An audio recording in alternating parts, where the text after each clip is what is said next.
أعوذ بالله من الشيطان الرجيم فلما دخلوا على يوسف آوى إليه أبويه وقال ادخلوا مصر إن شاء الله آمنين رب اشرح لي صدري ويسر لي أمري واحلل عقدة من لساني يفقهوا قولي فالحمد لله والصلاة والسلام على رسول الله وعلى آله وصحبه أجمعين أما بعد. Once again, everyone, assalamu alaikum wa rahmatullahi ta'ala wa barakatuh.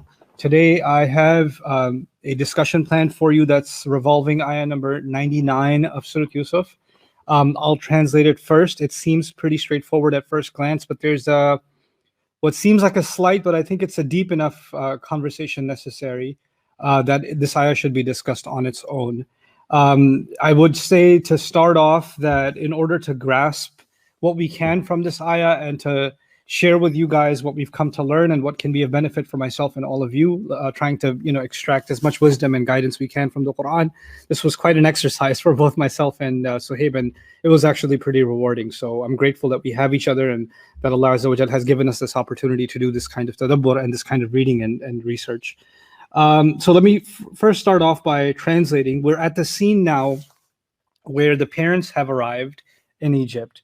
So فَلَمَّا دَخَلُوا عَلَى يُوسُفَ, when they all entered upon Yusuf, literally entered upon Yusuf would mean that perhaps it means they came into the court of Yusuf alayhi salam, and it's when they entered, that means all of the sons of Jacob, all of their families, the wives, the children, Yaqub alayhi salam, and his wife also apparently, right? So this large family gathering has now come into the presence of the ruler of Egypt, which is Yusuf alayhi salam. There are narrations surrounding this moment about how there was a procession, thousands of soldiers, and how even Yaqub alayhi salam saw him and said, "Is that the Pharaoh?" Because that wasn't a bad word at the time, right? Is that the Pharaoh, or is that the Fir'aun of Egypt? And he was told, "No, this is Yusuf alayhi salam." So, in the course of all of that, there are other things that have been said in the narrations that I'm going to skip a little bit, but get to what we need to definitively discuss. So they came into the company of Yusuf. They entered upon him. First thing, awa ilayhi abawayhi. He pulled both of his parents towards himself. And the word pull towards yourself, awa ilayhi, is the same verb that was used for when he pulled Binyamin towards himself in order to protect him. It's the same verb that's used in the Quran to describe the young people who pulled themselves into the cave to protect themselves. Though the root letters Hamza, Waw, and Ya, and the masdar is awiyan, al-awi, and the if'al version is iwa. This word actually means to stick to something because though if you go into a cave because you're too weak to withstand the cold or the winds or whatever else, then you've engaged in the act of awi, meaning you stuck to something for protection. But it could be you cling to someone because you're sad, or a baby clings to the mother because it needs comfort. So every time the weak or the needy cling to someone for refuge, for comfort, for ease, then that's the verb that's used. And the verb used here suggests that Yusuf alayhi salam can't wait to be the comfort for his father. Like he can't wait for that moment where he gets to comfort him. So awa ilayhi abawayhi. But the challenge here is awa ilayhi abawayhi. He pulled both of his parents towards himself. He pulled them in to give them refuge, to make them feel safe, to give them comfort. All of that's included. But it doesn't just say that about Yaqub, it says it about both of his parents. And this is peculiar because so far in the story, mom hasn't been brought up at all, except by passing reference when the dream was mentioned, right? Because the sun and the moon represent the mother and the father, right? So this is a curious thing. Mom has been absent throughout the story, and now she's being implicitly brought up again because abawai, the pair form in the Arabic, is basically a combination of ab and right? So the mom and dad is included, and they're both his parents. And that's why I titled the talk today in this way. So the first thing that I'd like to maybe help you understand is, why is mom missing in the story? Obviously, when you lose a child, then the tragedy of that and the devastation of that would hit both parents, and arguably even more so the mother. So one argument is that the mother had already passed, the actual, biological mother of Yusuf alayhi salam had already passed away. But before we get into that conversation, let's look at the Quran's formula for telling stories. You see, you and I are used to hearing a story or hearing an event, and we want all perspectives. We want the full account.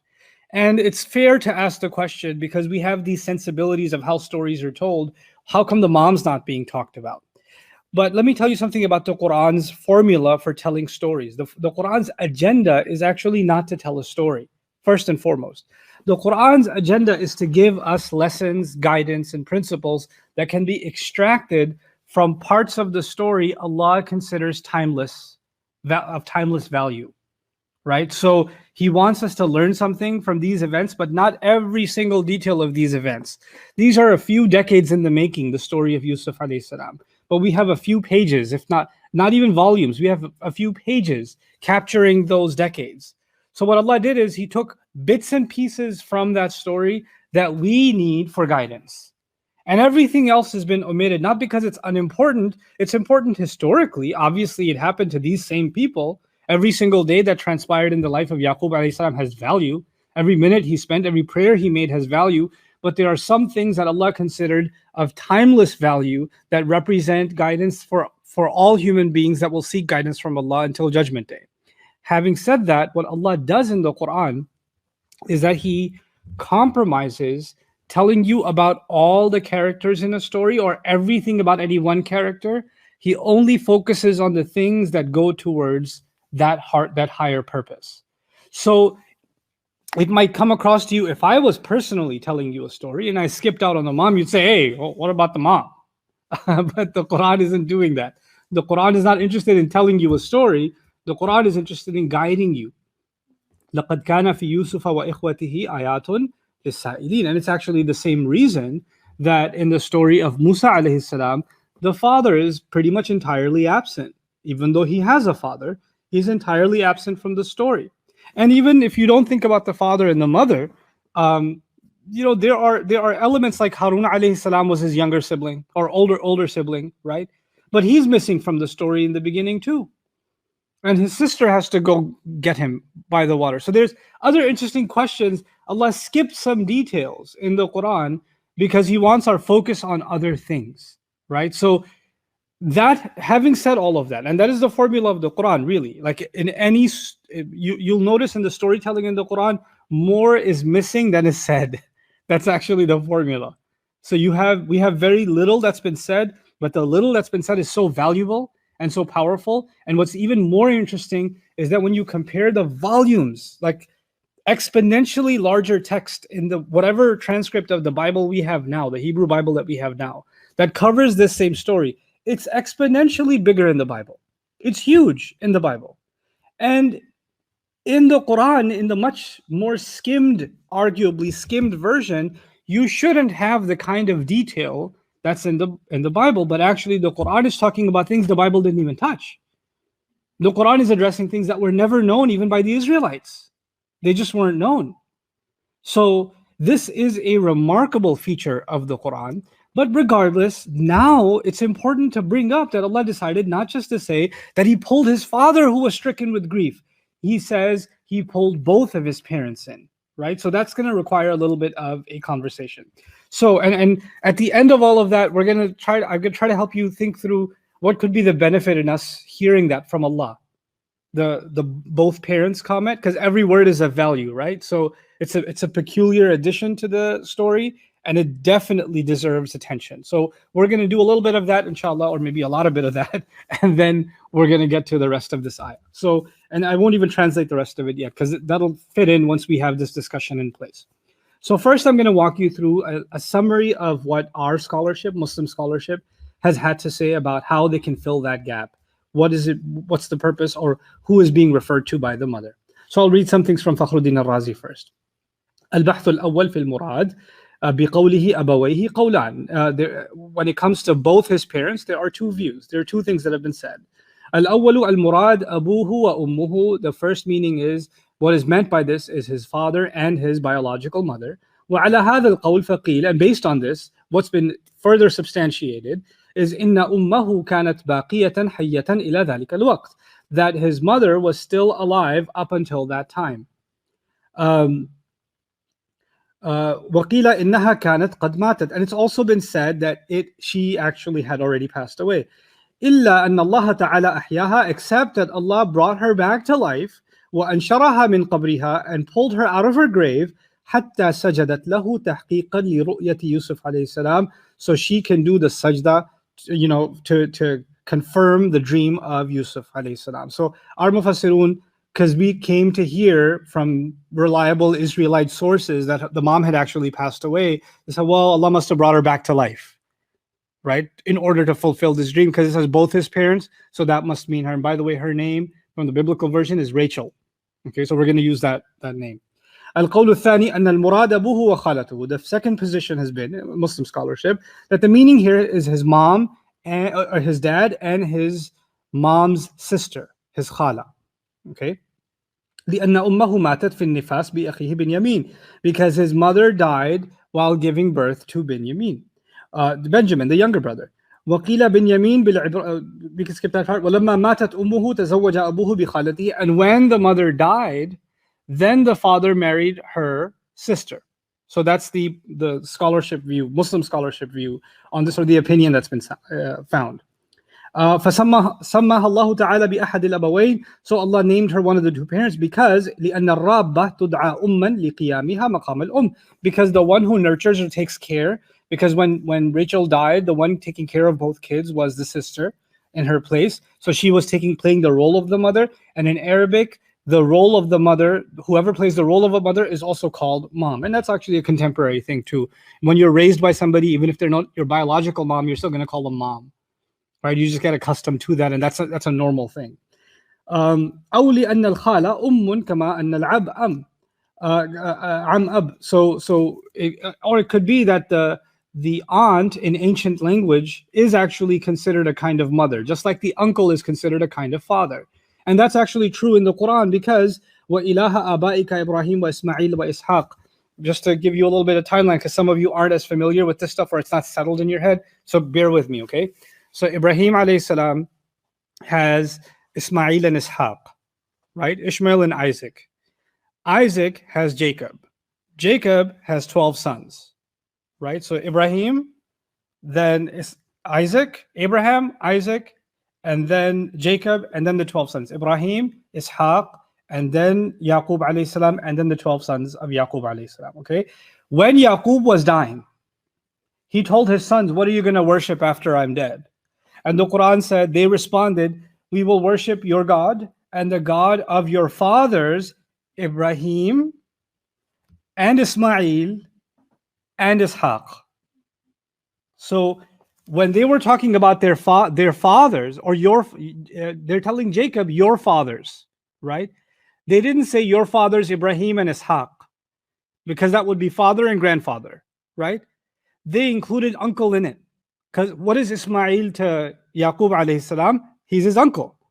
But they included what word? The God of your fathers, ilaha abaika, Ibrahim wa Ismail wa Ishaq. So what you find as a qarina, as an evidence in the Quran and also in language, is sometimes the uncles or the aunts were actually also referred to as father or mother. And this is actually what is also been claimed about Ibrahim alayhi salam's father, because the Arabic word used for him in the Quran is abihi, his father. And there's an interesting side conversation that Taba'i mentions in his tafsir. And some of you will have an allergic reaction because I quoted Taba'i, because it's not a Sunni source. I read Western literature. I'll read an atheist about the Quran. I will read Christian literature on the Quran. I will read anything I can on the Quran. If I find evidence or reason in it, or I want to hear what the other argument is, I will keep an open mind and study and read. So I have my own convictions in faith, but I don't discriminate when it comes to seeking information or seeking knowledge.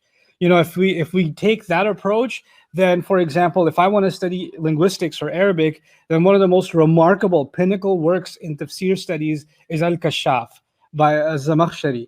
Anybody who's worth anything in tafsir knows that. But he's known to be Mu'tazili, and I don't carry Mu'tazili views in terms of understanding theology, and that is a very, obscure view of the Aqidah of Islam, and yet he's still the gold standard in grammatically analyzing and rhetorically analyzing the Quran. And so many after him who hated his guts for his views, his beliefs, actually took knowledge from him when it came to Arabic analysis, and in many cases even plagiarized him. So there's that. So I don't personally discriminate when it comes to looking at different sources and what has been said and how has it been argued and substantiated. The thing at the end is our loyalty is not to an author. Our loyalty is to the divine author. And anybody who makes an argument, we look at what is being said more than who is saying it, right? And which is exactly what a judge is supposed to do in court. Before they look at what statement, who's making the statement, they have to look at what is the statement itself. They have to value the word itself, right? And that's what true research should be about. Anyway, so Tabatabayi's discussion, and thank you, Suhaib, for bringing that to my attention. I'll give you the basic version of it. Is that Ibrahim alayhi salam, by the end of his life, he makes this dua in which he says, my master, forgive me wali walidayya, and forgive both of my parents. Forgive me and forgive both of my parents. Even though there's an injunction in the Quran that he's not allowed to pray for his father. Okay, that cannot happen anymore, and that there's an istithna given in the Quran. So there seems to be this this conflict, but actually it's resolved by Tabatabai in his view by use of the word ab and walid. That walid is the maternal biological or the biological father, and ab is actually the one who raised him, which is why so many Mufassirun said that Azar was actually his uncle who raised him. So there are two different things. Ab is the father figure. You can even call it the father figure. And sometimes the biological father is the father figure. Other times the biological parent has passed away or he's absent and the uncle is the father figure or somebody else becomes the father figure. They don't become the walid, but they can become the ab. They can be the ab. And this is the word that's being used in this ayah, abawayhi, right? So it's the one that plays that role is actually being highlighted in the word abawayhi. So that's what we got from the tafasir. There's a couple other comments here that I want to read to you. وَقِيلَ أَنَّهُ لَمَّا تَزَوَّجَهَا بَعْدَ أُمَّةٍ صَارَتْ رَابَّةً لِيُوسُف. And it's also been said that when he married her, that after some time, she became the caretaker for Yusuf alayhi salam. فَنَزَلَتْ مَنْزِلَةَ الْأُمِّ. That she was given the status of a mother. لِكَوْنِهَا مِثْلَهَا فِي زَوْجِيَّةِ الْأَبْ. Because she is in the place in being married to the father. وَقِيَامَهَا مَقَامَهَا وَالرَّابَّةِ تُدْعَى أُمًّا وَإِن لَمْ تَكُنْ خَالَةً. And the caretaker can be called a mother even if she wasn't the aunt. وروي عن ابن عباس رضي الله تعالى عنهما المراد أبوه وجدته. Ibn Abbas has been attributed to him that this means his father and his grandmother. وأم meaning the mother of his mother. حكاها الزهراوي. So there are these different kind of views in Islamic literature, but in order to really grasp this better, I think we have to turn to the genealogy that's mentioned in the Bible and how things kind of played out. This is going to take a little patience from you guys, and I pray Allah gives me clarity in presenting this to you, because I think it'll really help. And then inshallah we'll tie it all together with what I think we can benefit from this ayah. Okay, so if you can bring that screen up, Valerie, thanks. So I'm going to tell you a little crazy story, and those of you that watch like Pakistani dramas and stuff, you about to get a treat. So there's a man named Laban, and Laban had his youngest daughter. Her name is Rachel. He had a daughter older than that, Bilhah, and another one, Zilpah, and the last one, Leah. So he's got 4 daughters. Notice 2 of them are in gray because they're considered handmaidens. In other words, they were daughters from a servant or from a slave woman or a servant woman. So they're not given that full status. What happened in ancient society, apparently in ancient Hebrew society, is that when you had multiple children and some of them from a wife and some of them from a servant, then that was given to you, then the children of the servant become servants of your other children. So basically the red become the grays become the servant of the reds, according to this. Okay, so Zilpah and Bilhah are servants to Rachel and Leah. And the way it used to work is if you have like Rachel is younger and Leah is older, so the younger girl, the younger servant will serve the younger daughter, the older servant will serve the older daughter. Okay, that's just how things used to work. Now, it so happens that there's a young man named Jacob, Yaqub alayhi salam, who has a twin brother in the Bible. His name is Esau. Okay, Esau in English spelling. Okay, and he is basically what you can call an evil twin. He's older, so he came out first, and he is an idol worshiper. He is into adultery and fornication. He does all kinds of evil things, but they are twins. And it's so bad between them that at one point Esau tries to kill Jacob. He tries to kill Yaqub alayhi salam, and Yaqub alayhi salam escapes and comes into this town. And it was, or when he's escaping, even before then, it was already known that Jacob and Yaqub alayhi salam and Esau, the two brothers, are going to get married one day. And the family that was primed to marry them was Laban's family. And the idea was the younger son will marry the younger daughter, and the older son will marry the older daughter. So I'm giving you basically the broken down version of this genealogy from the Bible, and it's going to seem like it's a lot, but inshallah it'll make sense why I'm telling you all of this in a couple of minutes. Okay, so the idea was, since Yaqub is younger, he's supposed to marry Rachel, and since Esau is older, he's supposed to marry Leah. When Leah finds this out, that the word is that you're supposed to marry Esau, she's like, he's a thug, he's a gangster. She was crying all the time. And and she's so distraught, and she's constantly praying to God to change her fate, okay? Because she doesn't want to end up getting married to this guy. It's like an Indian movie for some of you, okay? So she's just losing her mind because she doesn't want to marry him, and she's praying that God changes her fate. Yaqub, again, the biblical version, Jacob comes to this family. He completely falls in love with Rachel. He wants to marry her. He asks for her hand in marriage. Laban, the father, agrees. And when you marry, then your servant comes with you, right? So Bilhah or Zilpah, whichever one's younger, will come with Rachel, because the younger one with the younger daughter, remember? The younger servant with the younger daughter. Okay, so she'll keep her servant when she gets married. Laban plays a trick. He, because they're veiled when they get married as customary clothing. So he wants his older daughter to get married first. So even though he says that you're marrying Rachel, he actually puts Leah in her place, and Rachel stays quiet about it, even though she wants to marry Jacob, and she's really happy about it. The father says, no, the older daughter has more right. She's going to marry him. Just don't tell him anything. We'll talk about it after it's done. And in order to complete the deception, even though Leah is older and her servant is supposed to be the older one of the two, Bilhah and Zilpah, he put the younger one of those two next to Leah, had her covered, and thus deceived Jacob, Yaqub alayhi salam, and they got married. And when it's unveiled, it's the one whose eyes are baggy from all that crying, and she's not the Bible would describe Rachel as pretty, and he really liked her, and he really wanted to marry her. And he comes to, and by the way, the meher, the dowry was that you're going to work for me for 7 years, right? So you can get married to her now, but to pay me off for marrying, the marriage gift is you're going to serve 7 years. He says, well, yeah, I did that, but older daughters should really get married first. And if you still want to marry Rachel, you can. By the way, in Islam, now that's haram. أن تجمعوا بين الأختين إلا ما قد سلف. The Quran talks about this, that you cannot marry two sisters except for what's already happened. But apparently pre-Torah, because this is not even the days of the Torah, this is the Jewish civilization before what we consider Judaism, because the Torah was revealed to Musa alayhi salam generations later. This is before the days of that, right? So this is from Abrahamic times, early times, right? So some of these rules and regulations aren't there.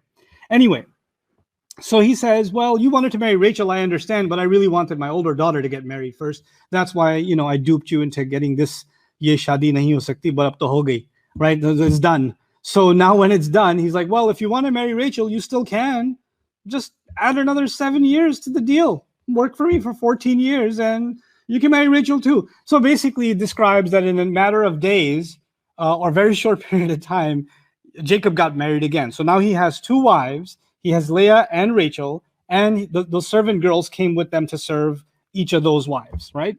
And this brought Leah great deals of depression because she felt like she's not the first choice. She's not the one he truly loves. She's prettier, she's younger, he likes her more. And then the Bible describes that God so made it that to compensate her for her sorrow, that Leah was the one who could have kids and Rachel couldn't have kids. For the longest time, Rachel could not have kids. So let me show you what happens next. So Leah, right? She has a son named Reuben. Then she has a son named Simeon. Then she has a son named Levi. Then she has a son named Judah, mashallah. So there's 4 boys. 4 boys are born.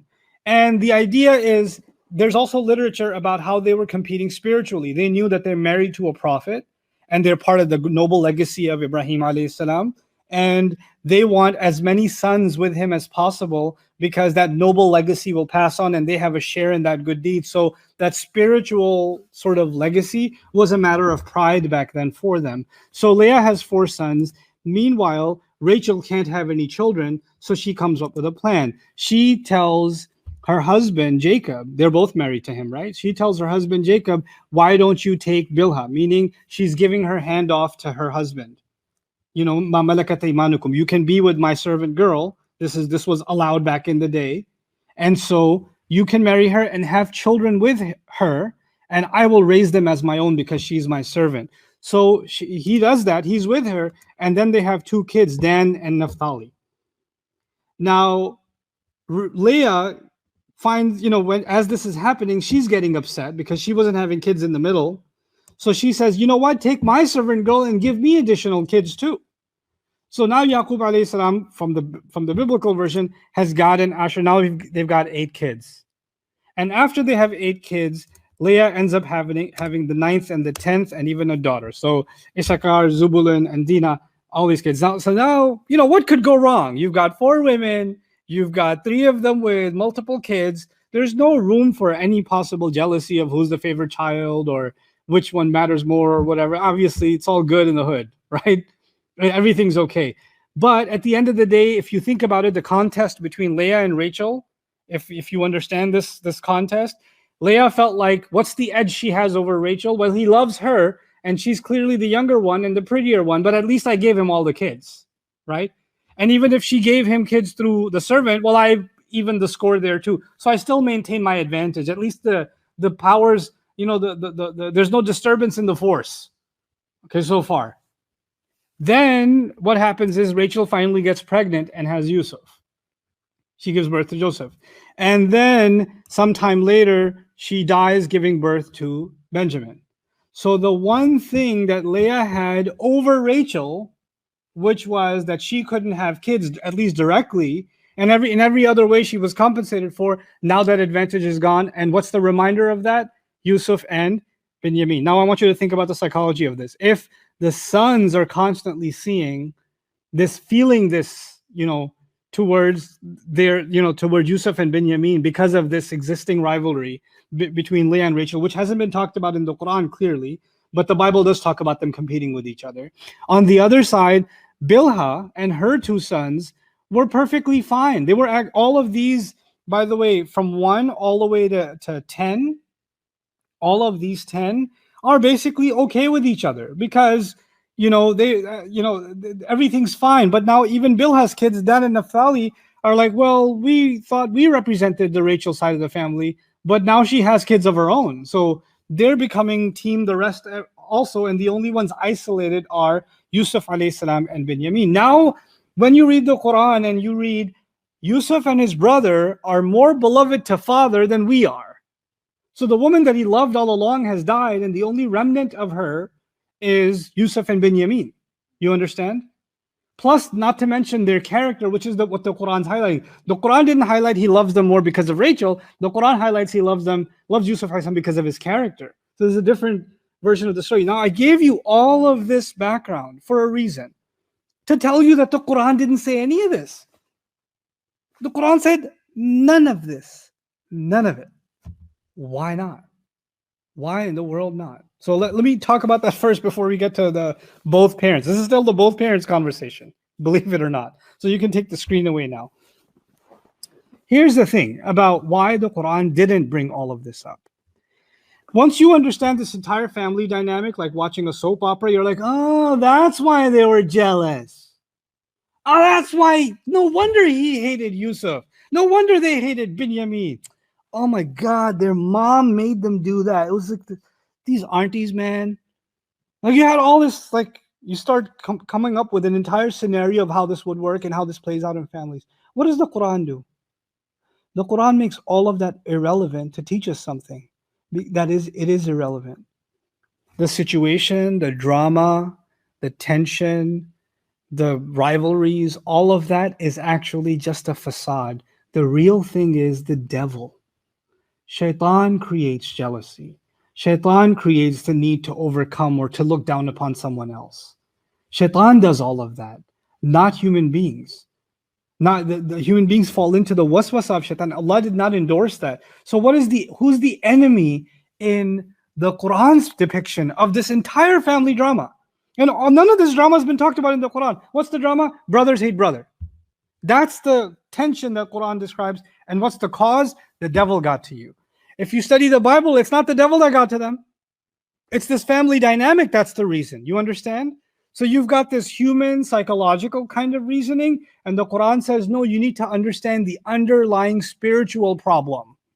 The underlying spiritual problem is how the devil is able to manipulate your emotions.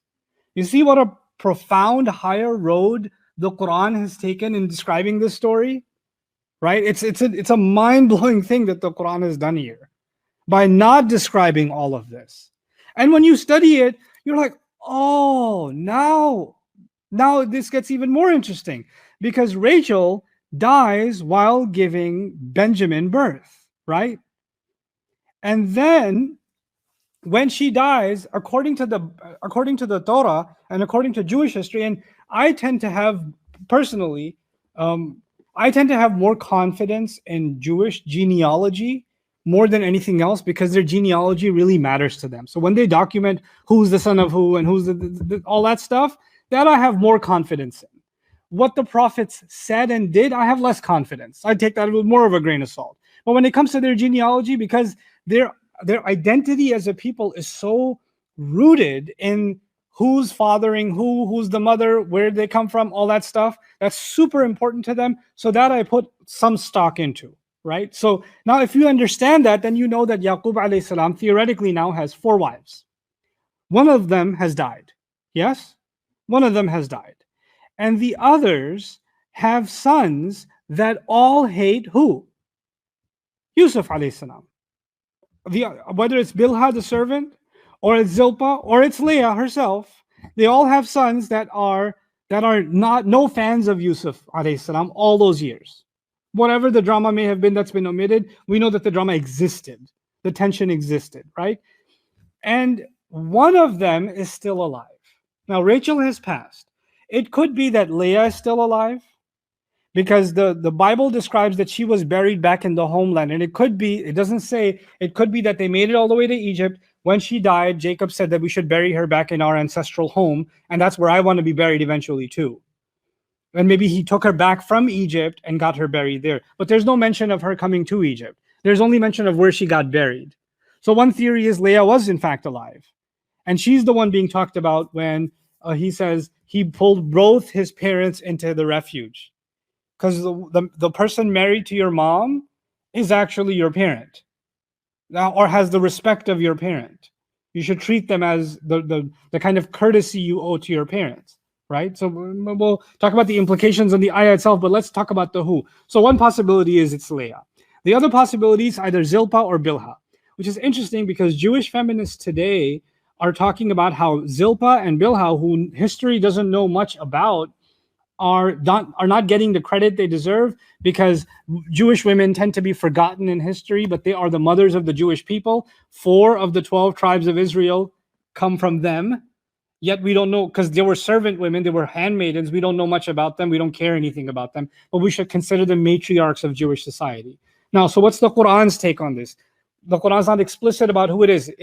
We can pretty confidently say it's not Rachel.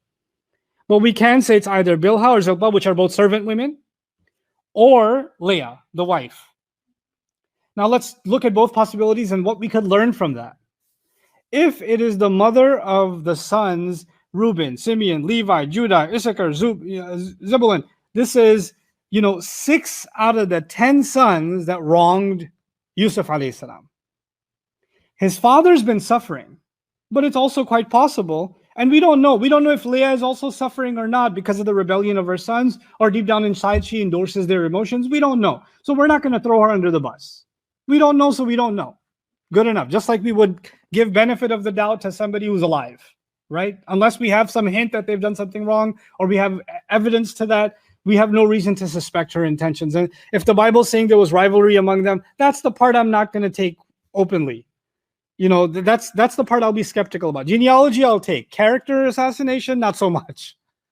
You know, even though I described it all to you, I'm not going to say that I'm completely convinced that that was exactly the story, right? But let's just say it is the mother of the sons that abused Yusuf alayhi salam, hurt the father, and all of that. What do you think her emotions are as she's walking in to see the son of Rachel up there on the throne? And he's gonna want to give dad a hug, right? Because that's his real family, right? Dad's my real family. Y'all are all together. I'm family with dad. Give this shirt to my father, remember? So she's gonna feel like she's not included, or she doesn't have the place in the heart of Yusuf that Yaqub has. And Yaqub alayhi salam has the presence of heart and the presence of mind to know, in this moment, I cannot let this woman feel deprived or feel neglected or ignored because she's in the position that my mother used to be in. She is the wife of my father. So I will honor her just as I would honor my own mother. So he pulls both of them in and hugs them and makes them feel safe. Even in this moment, he's thinking about the feeling of someone else. And you know, when he saw that dream, the sun, the 11 stars, the sun and the moon, it may also be that at that time, maybe the Binyamin has just been given birth, or the mom is still alive. It's still possible that his mom was still alive. And he doesn't know that that's not going to be the mom. That's going to be out, you know, the one that's going to come back. And when that sajda happens, eventually, and this whole dream gets interpreted, he could just say to dad, that's what the dream meant? I thought it would be my mom. He could do that, right? But he's not going to do that. He treats her as if it's his own mom. And what message does that send to Yusuf's brothers, who hated Yusuf all along because of who his mother is, right? Because he comes from a different, and that's the whole basis of hating Yusuf and Binyamin. And now they see their own mother being honored in this way. Their own mother is being treated like it's his own mother. He holds no grudge. He's so loving towards her. He honored mom and dad just the same. He didn't just hug dad and Assalamu alaikum to you too. There was none of that. It's a remarkable moment in what Yusuf alayhi salam demonstrates, and the Quran captures it so beautifully by calling both of them his parents, even though it is clear to anyone who understands even a little bit of Jewish history, that's not his biological mom. So that's one possibility. He sent this shockwave message to his brothers and to this stepmom that you're my mom. You married my dad. You're the life partner for my dad. Your relationship with my dad is blessed, and I will honor you because you are sitting in that position. And the Prophet ﷺ even said, "Al-khalatu fi makanatil or fi bimanzilatil The maternal aunt is the status of the mom. You know, you have to honor her like you would honor your own mom. What's the other possibility? That Zilpah and Bilhah, who were servant women, handmaidens, one of them is alive, and everybody else has passed away. And he comes with one of them, and he puts them on the throne. He pulls them in and honors them. And what does that tell you? It tells you how these labels that we have, that she was a handmaiden or she was a servant and all of that, none of that actually played a role in the treatment of people. It's also evidenced by the fact that Zilpah and Bilhah give birth to sons, but they're not any less sons, because even the Quran says all of them are usbah. The one that come from Leah and the ones that come from the handmaidens are all just sons. It's not lesser sons or second category sons or second class sons and things like that. It's not like that. So there seems to be some kind of a distinction. It's pretty interesting that the Israelites accept all of these brothers of Yusuf alayhi salam as equal brothers and the patriarchs of the Israelite people. But when it comes to Ibrahim alayhi salam and Hajar, they use the same logic to say he's not really the son. It's pretty funny that if he's not really the son, then 4 of your tribes are out. Because by that logic, you should be the 8 tribes of Israel, bro. You know, so, or cousin. It doesn't work. That doesn't add up. But anyway, the discussion of why Ismail alayhi salam is actually a legitimate and full-fledged son, according not just to the Quran, but the Bible itself, is something I've talked about in Surah Al-Imran. But anyway, so this is the kind of an overview I wanted to give you about the mention of both parents and pulling them in and comforting them. Like Yusuf alayhi salam understands, and this is what, the lesson I take away for myself personally and for all of you. One of them is that, Allah has put different people in our life and we're responsible to them. You have a responsibility to your siblings. You have a responsibility to your parents. You have a responsibility to your kids. You have a responsibility to your spouse. You have a responsibility to your coworkers, employees. But before all of that, let's just talk about just in your family. You have responsibility and different rights towards people. And the first right really is to treat people with dignity, with respect, so they don't feel humiliated, right? So he's a living model of that. People who humiliated him, he took the higher road. And he didn't make somebody guilty by association. You're their mom, therefore I hate you. None of that. Or even if he knew of drama between his mother and her, that's all gone. He's not bringing that into the equation. What they do and how they carry themselves is on them. But I will treat people right. And that's a recurring theme in this surah, that Yusuf alayhi salam will treat people not in a naive way, but he'll do right by people. He'll do right by parents. He won't make her feel ignored for no reason. She hasn't done anything to him to deserve that. And she deserves that place. She deserves the benefit of the doubt. So he's going to give her that. And he does. Awa ilayhi abawayhi. And now there's the rest of the family. There are, let me tell you the names again: Reuben, Simeon, Levi, Judah, Issachar, Zebulun, Gad, Asher, Dan, Naphtali, and their wives and their kids are all watching as both parents have been hugged. And they're like, oh, this is confusing. I thought he'd hug Jacob and give us all a good yelling.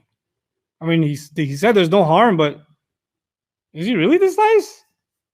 And what does he say? And they're maybe feeling a little nervous because they used to be abusive to Yaqub alayhi salam, right? Didn't we just learn that they were calling him lost and deluded not too long ago? They were the ones being abusive to him, the extended family, all of them. And now they're standing in the court of the king of Egypt, who just, hugged his father that they were just abusing. So they're kind of got a heart in the, the heart in the throat a little bit. And what is he? He turns to them now. So he's, first things first, honor the parents. Give them a hug. Make them feel safe. And now that they've been dealt with, then he turns to them. وَقَالُوا ادْخُلُوا مِصْرَ إِنْ شَاءَ اللَّهُ آمِنِينَ. Enter Egypt. If Allah wills, safely. If Allah wills, safely. If Allah wills, we'll deal with separately. Let's just talk about safely. Enter Egypt, aminin, safely. Meaning, it's as if you just got to the airport. This is the first building you've been to, but you can go to Egypt anywhere. Your safety is guaranteed by the Prime Minister himself. You're safe wherever you go in Egypt. You can go freely wherever you like. You are not going to be put in a well. Welcome to Egypt. Here's a place where you shall be safe. And the one promising safety is the one that they would be scared of. He's the one giving them safety, so they have nothing. And he's the one who ensures the safety of the entire country. So he's offering them safety, or he's saying peacefully. Also, aminin can also mean that you carry no grudges and you come here safe and you don't have to worry about any previous thing that will be held against you. You're completely settled and at peace now. And this is how, perhaps it also means, come into Egypt, aminin, peacefully, meaning if you have drama, leave it behind. Leave it in Canaan, let's start over. Aminin. So what does insha'Allah here mean? Insha'Allah means, this is the first lesson here with insha'Allah. Insha'Allah, let's talk about how we use insha'Allah. We use insha'Allah, the wrong way we use it is when we're not really sure about what we're going to do. Like, hey, so I'll see you at 7 o'clock like you promised, right? You're like, inshallah, which means I'm not sure. Or don't hold it against me. And if I'm late, we'll just blame Allah, right? So that's not how you're supposed to use inshallah. Inshallah is a statement about your hope in the future. That's in Muslim culture, not in the sacred text, in our culture. It's become a phrase we use when we are hopeful about accomplishing something in the future. I'm going to graduate, inshallah. I'm going to go through, I'm going to pass this exam, inshallah, etc., etc. So the word inshallah has become a word for optimism placed with Allah. Originally, inshallah was actually not that. Inshallah was, I have hopes of accomplishing this. But that I know that will only happen if Allah wills it to, which is different from prayer. This is why the Prophet ﷺ advised us against using inshallah when we pray. You don't say, and we say this because we associate inshallah with optimism, right? So we innocently say sometimes, may Allah give you Jannah, inshallah. And you're like, yes, inshallah. The problem with that is, may Allah give you Jannah if He wants to. Because inshallah means if Allah wills. You're like, yes, if He wants. Because if He doesn't, then we're not supposed to say that. This is why we don't say inshallah with prayers. So what's inshallah doing here? If Allah wills. Enter Egypt if Allah wills safely. Yusuf alayhi salam knows more than anyone that even if you have Allah's promise that Allah has chosen you and He will teach you all kinds of speech and complete His favor upon you. Remember all of that? كذلك يجتبيك ربك ويعلمك من تأويل الأحاديث ويتم نعمته عليك كما أتمها على أبويك إبراهيم وإسحاق. All of that من قبل إبراهيم وإسحاق. All of those promises that Yaqub told him that Allah has planned for him, but was not told to him, is all the trials in between before you get to that. Right? I mean, it happened eventually, but you don't know, you don't even have a guarantee of the next moment. I, as the ruler of Egypt, am telling you, you are safe wherever you go. But even I, the ruler of Egypt, cannot override the ruler of all rulers, Ahkamul Hakimin. If He wants, your safety will end in the first step outside. I know I was in the safety of my home one day and in the depths of a well in another. I know I was in a prison rotting forever one day and now running Egypt the next day. If Allah wills something to happen, what we think will happen can completely transform, and I'm a living example of that. So I'm never going to say anything about the future without adding what? Inshallah. That's only if Allah wills. I recognize Allah's decree here. And this is also an interesting echo with what Yaqub alayhi salam said to his sons. If Allah wills, and I want you to go to Egypt enter Egypt from different doors, and I can't benefit you against Allah's will in any way. In other words, yes, I'm hoping you stay safe, but inshallah, that's only if Allah wills it to be. So just take this road, and inshallah, if Allah wills, it will be like that. The other meaning of insha'Allahu aminin can also be when you give an instruction to somebody and you add Allah's name to that instruction. It's as if you're endorsing it, come over inshallah. You say, come over inshallah, or let's talk inshallah. You know what you've done? You've expressed a prayer. Inshallah can be looked at in a sense that way, as a prayer or as a declaration that I've brought Allah into this conversation because with Allah as witness, you're safe. Really, with Allah as witness that you're safe. So, udkhulu Misra, insha'Allahu aminin, is to the rest of the family. You can settle in Egypt wherever you are safely. This is the shocking moment. These are the first things that these, brothers and their children together and their wives, who have been talking so much against Binyamin and Yusuf and their father for so many years.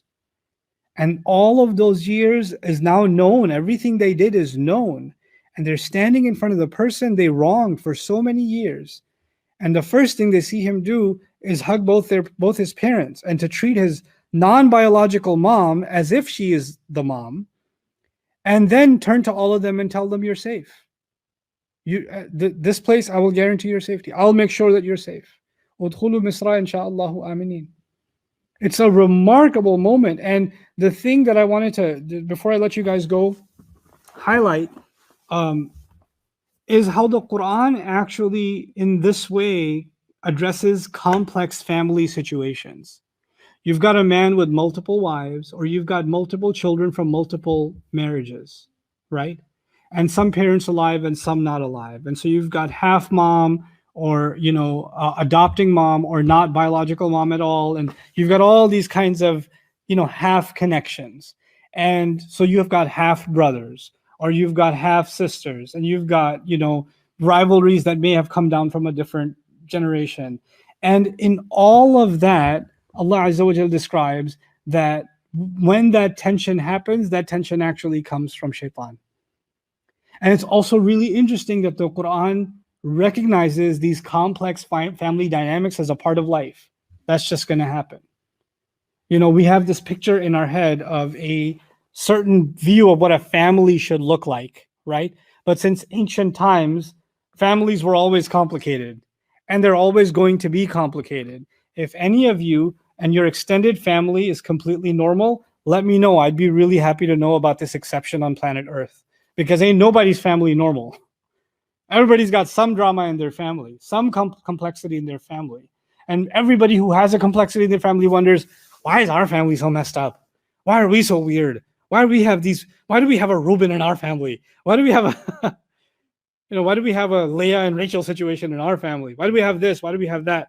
Well, that's always been there, because shaitan's always been there.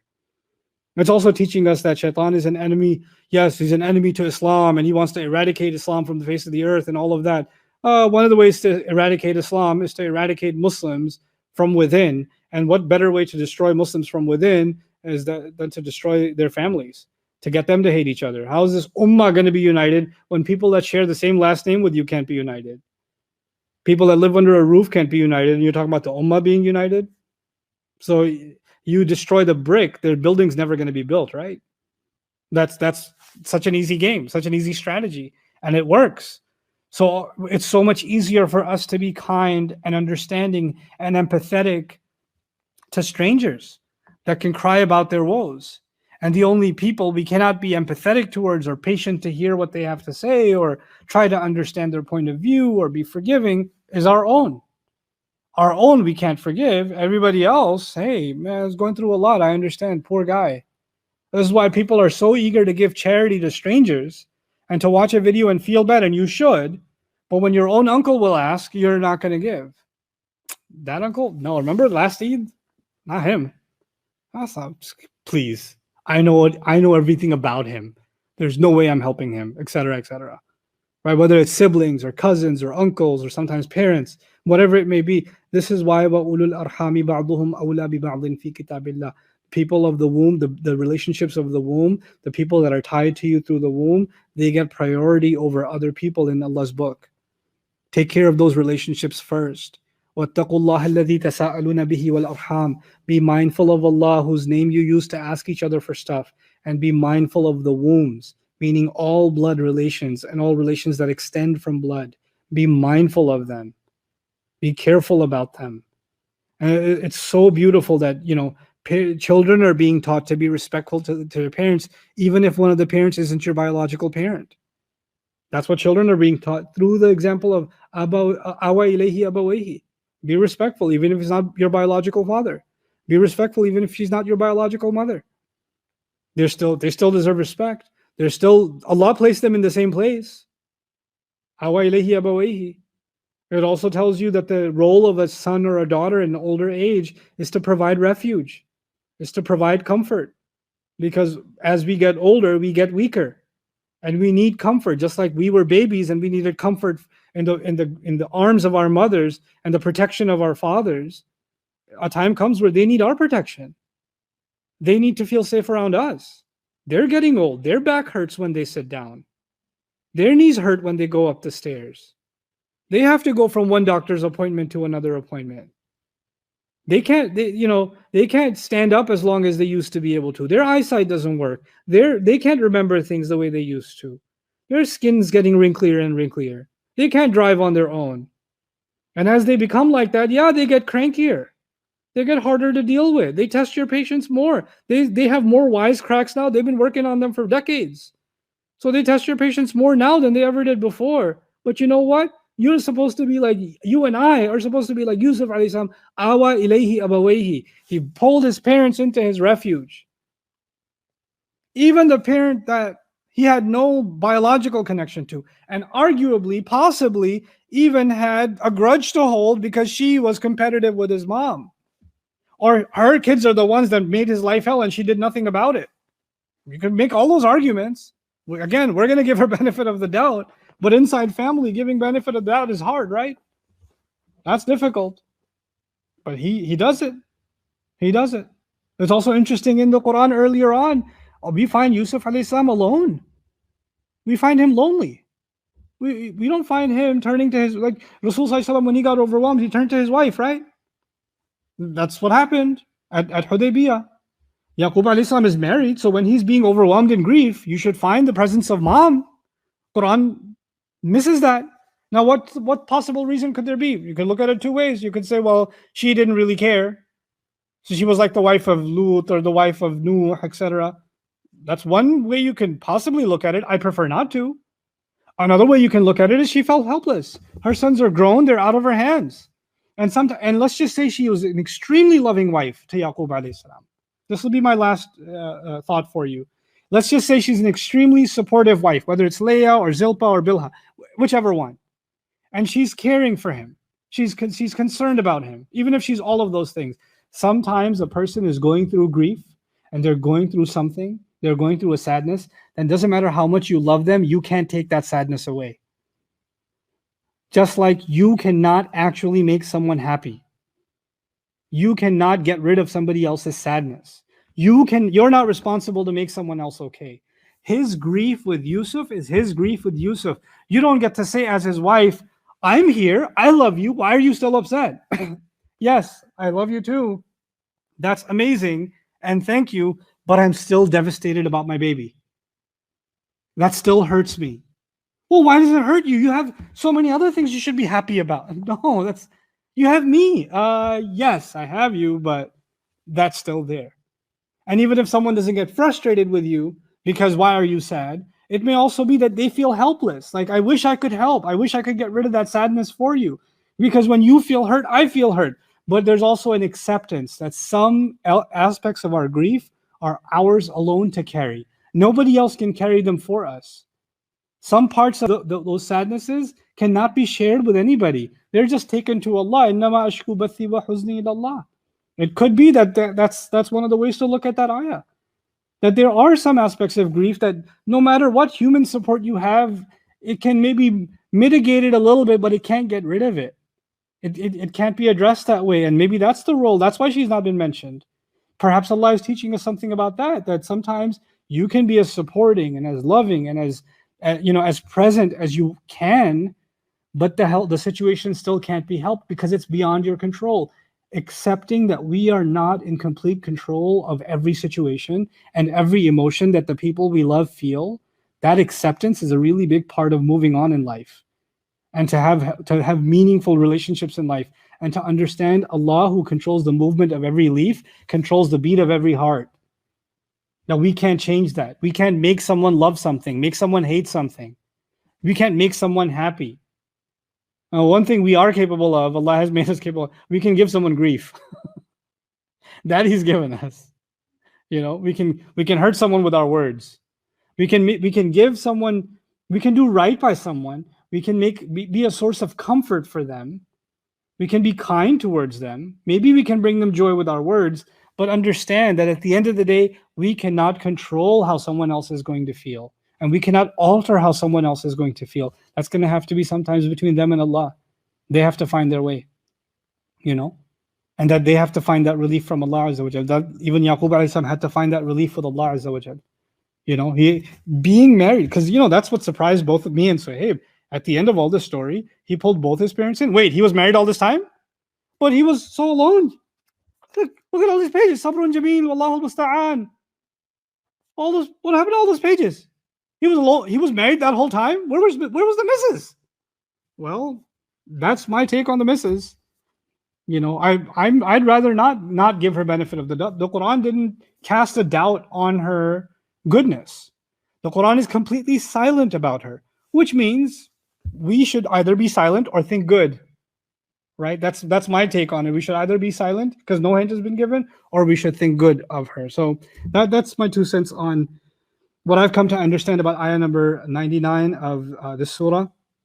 May Allah Azza wa Jal give us all healing through Allah's words and ease our situations and give our hearts comfort in knowing that Allah put His most beloved slaves through trials like these. And inshallah, we have reached ayah 100. 100 and 101 are technically the end of the story, not the surah, but the end of the story. And I think 100 is going to take me a couple of days to finish, so I must make my epic exit as I leave you. Barakallahu li wa lakum. Assalamu alaikum wa rahmatullahi.